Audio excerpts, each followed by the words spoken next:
Hey guys, for my book I've read The Gift of Failure by Jessica Lahey, How the Best Parents Learn to Let Go So Their Children Can Succeed.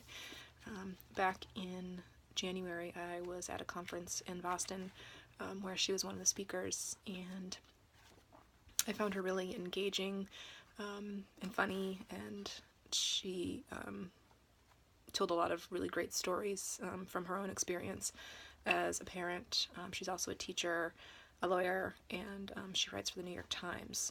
So I decided to read the book. I often find myself gravitating towards books that are a little bit heavier in nature, and thought that this would be slightly different, and it absolutely was.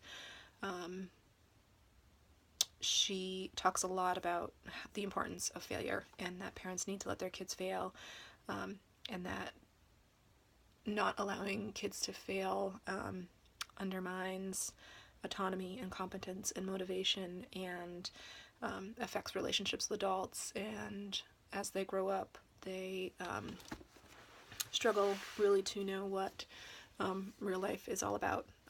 And so, she breaks the book up into 4 sections, actually 3 sections, sorry. And the first section is sort of a brief history about parenting styles in America. I found that part kind of interesting. She talks about from the American Revolution through to today, and different theories that existed in the times, and different ways that pediatricians would talk to their patients and parents about ways to discipline, and different fads that kind of happened. She talks a lot about intrinsic versus extrinsic motivation, which is a subject that I hear a lot about working in a school with behavior charts and sticker charts and point systems and things like that. And she basically says that extrinsic motivators don't work. They may work in the moment, but certainly not long term. She also talks a lot about the connection between praise and self-esteem, and that providing too much praise is unhealthy for kids and actually harms their self-esteem. The second section, she goes into a lot of detail, which is kind of interesting, about the importance of household chores, and really breaks it down by age and developmental level and what's appropriate chores at each level, and just really talks that parents need to be making their kids do chores and making them be a part of the household. She talks about friendships, and how, especially as kids get older, they sometimes maybe make friends with people who their parents wouldn't choose, but she goes into some detail about letting them have those friendships and figuring it out on their own, so long as they're safe, that in the long run they'll be better off for figuring out what sorts of friendships they want and need. She goes into a lot of detail too about sports, and how parents put a lot of pressure on their kids for sports, and how that's more of a reflection of what they need versus what the kids need.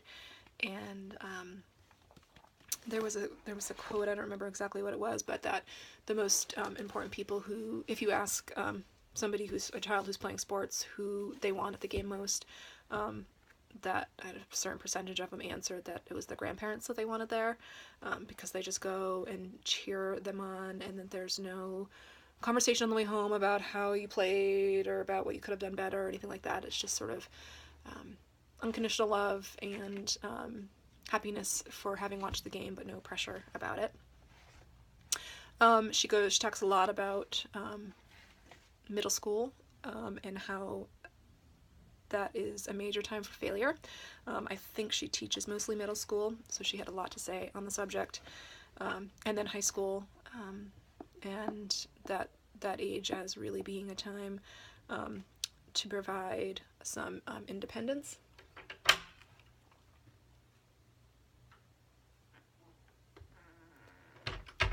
For kids.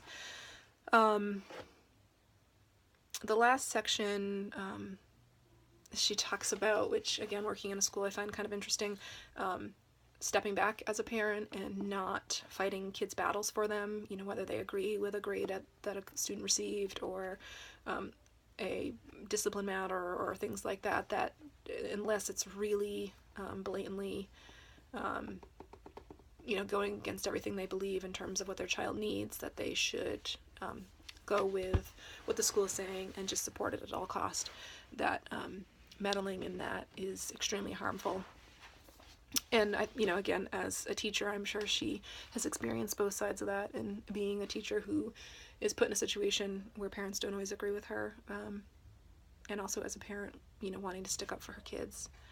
So, and